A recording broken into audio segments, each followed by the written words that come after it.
बढ़ते अगली खबर की ओर, जहां जम्मू कश्मीर में जिला विकास परिषद के 33 सीटों पर तीसरे चरण का मतदान जारी है, जिसमें कश्मीर घाटी की 16 और जम्मू क्षेत्र की 17 सीटें शामिल है।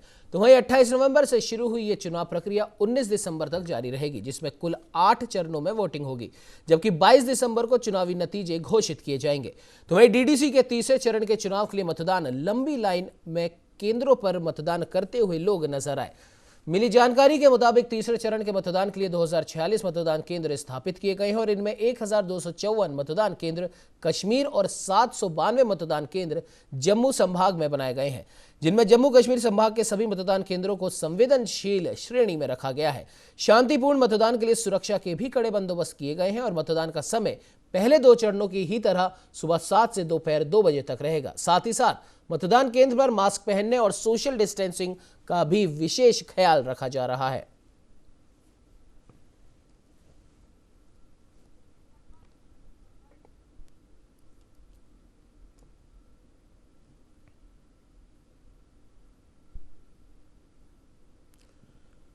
वहीं आपको बता दें कि धारा 370 हटने के बाद में पहली बार वहां पर डीडीसी के मतदान किए जा रहे हैं। कश्मीर में 1254 और जम्मू में करीब 900 मतदान केंद्र बनाए गए हैं और साथ ही साथ तीसरे चरण का अभी मतदान चल रहा है। सुबह से ही लोग बड़ी संख्या में आ रहे हैं और आपको बता दें कि अब पहले 2 चरणों के मतदान प्रतिशत की अगर हम बात करें तो वो करीब करीब 50% या फिर उससे थोड़ा सा ज़्यादा रहा और ये दिखाता है इस चीज़ को कि घाटी की जनता आखिर चाहती क्या है।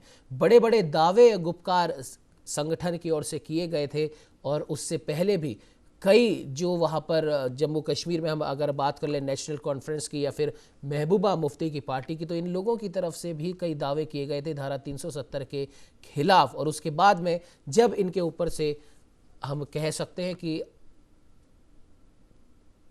प्रतिबंध हटाए गए, तब इन लोगों ने आते ही देश विरोधी बयान देने शुरू कर दिए। लेकिन उसके बाद लोगों की ये भीड़ दिखाती है कि जम्मू कश्मीर की जनता क्या चाहती है और किसके साथ है। तो वहीं इस पर चर्चा के लिए हमारे साथ जम्मू कश्मीर से वरिष्ठ पत्रकार अशोक शर्मा जी जुड़ चुके हैं। अशोक जी, बहुत बहुत स्वागत है न्यूज इंडिया में। धन्यवाद। अशोक जी, पहले 2 चरण के मतदान हो चुके हैं, तीसरे चरण का मतदान अभी जारी है और लोगों की जो संख्या यहाँ पर देखी जा रही है और पहले 2 चरण की भी अगर हम बात कर ले तो कहीं ना कहीं जम्मू कश्मीर की जनता अब अपना मत बता रही है और मतदान देकर क्या कहेंगे?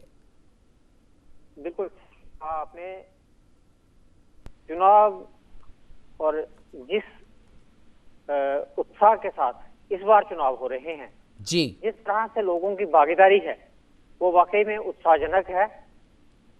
पहले भी चुनाव होते रहे हैं लेकिन हर बार कुछ ना कुछ अड़ंगा जो था वो अड़ाया जाता रहा, कई बार हटाया जाता रहा। राजनीतिक दल जो थे वो अक्सर कभी बाइकाट की बात करते थे तो कभी हुर्रियत वाले बाइकाट की बात करते थे।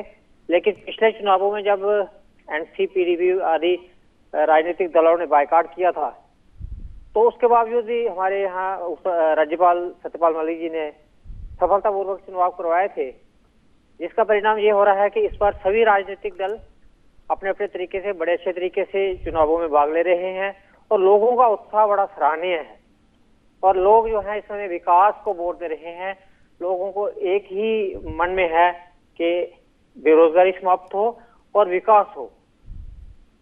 जी बिल्कुल अशोक जी, और जाहिर सी बात है जिस प्रकार से अभी अभी हमने जिक्र भी किया था 370 जब हटाई जा रही थी, जब वो प्रोसेस में थी और जब हट गई उसके बाद भी विपक्ष से कई प्रकार की आवाज़ें उठी कि मनमानी की जा रही है, दादागिरी की जा रही है। लेकिन 370 हटने के बाद में जो चुनाव में जो ये मंजर देखा जा रहा है, कहीं ना कहीं जो जम्मू कश्मीर के लोग इस फैसले पर अपनी मोहर लगाते हुए मतदान करने उतरे हैं और 50% से तो ज़्यादा का ही यहाँ पर फिगर देखा जा रहा है कि 50% से ज़्यादा लोग मतदान कर रहे हैं। और महिलाओं की सबसे बड़ी बात यहाँ पर देखने वाली है कि महिलाओं की भी अच्छी खासी भागीदारी है। अशोक जी, ये महिलाओं की जम्मू में तो हमेशा ही भागीदारी रही है और ग्रामीण क्षेत्रों में भी महिलाओं की भागीदारी शुरू से ही रही है।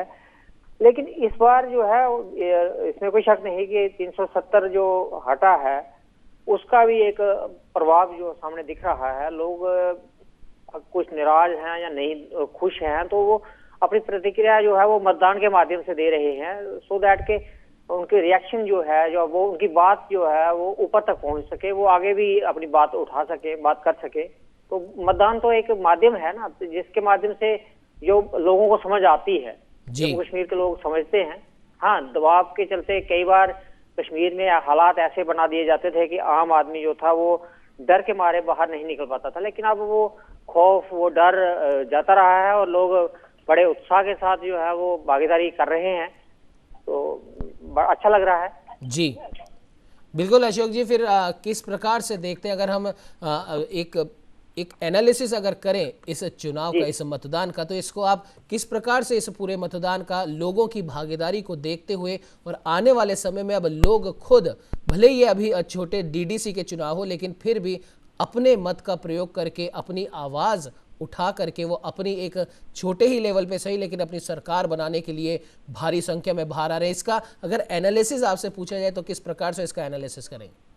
देखिए सर, दुनिया के सबसे बड़े लोकतंत्र में हम रहते हैं जी, और ये एहसास हर भारतीय को है, तो फिर कश्मीर को या जम्मू के लोगों को ऐसा समझ ना आए, ये तो संभव ही नहीं था। जी, समझ तो पहले भी थी, लेकिन 370 हटने के बाद और हालात जिस तरह से बदले हैं, आतंकवाद को जिस तरह से आईना दिखाया गया है, जिस तरह से उनकी कमर तोड़ी गई है, तो उसके बाद लोगों का हौसला बुलंद है। लोग जो है वो देश के साथ चलना चाहे, जो खासकर जो देश के साथ चलना चाहते हैं, वो डट के चल रहे हैं जी। और जो मतदान हुआ है, जिस तरीके से लोगों ने भाग लिया उसमें, तो साफ है कि कश्मीर के लोग भी दुनिया के सबसे बड़े लोकतंत्र के साथ रहना चाहते हैं। उन्हें खुशी है कि वह इस सबसे बड़े लोकतंत्र के हिस्सा है। जी बिल्कुल अशोक जी, बिल्कुल आपने सही कहा। और जाहिर सी बात है, कहीं ना कहीं लोगों का ये उत्साह, लोगों का ये मत डालने के प्रति जो बाहर निकल कर जो लोग आ रहे हैं, अपना जोश यहाँ पर दिखा रहे हैं, भले ही फिर वो पुरुष हो या महिला हो या फिर बुजुर्ग हो, सभी बढ़ चढ़ कर इस पूरी प्रक्रिया में हिस्सा ले रहे हैं और आने वाले वक्त में अपनी सरकार ये लोग बनाने वहाँ पर जा रहे हैं। तो जाहिर सी बात है, ये देख कर कि घाटी में एक बार फिर से लोकतंत्र की छाया आ रही है, काफ़ी अच्छा एहसास होता है। क्या कहेंगे अशोक जी? जी अशोक जी, सुन पा रहे हैं आप मेरे को? लगता है किसी तकनीकी खामी की वजह से अशोक जी से हमारा संपर्क नहीं हो पा रहा है। फिलहाल अशोक जी हमारे साथ में जुड़े, उसके लिए आपका बहुत बहुत धन्यवाद। बढ़ते अगली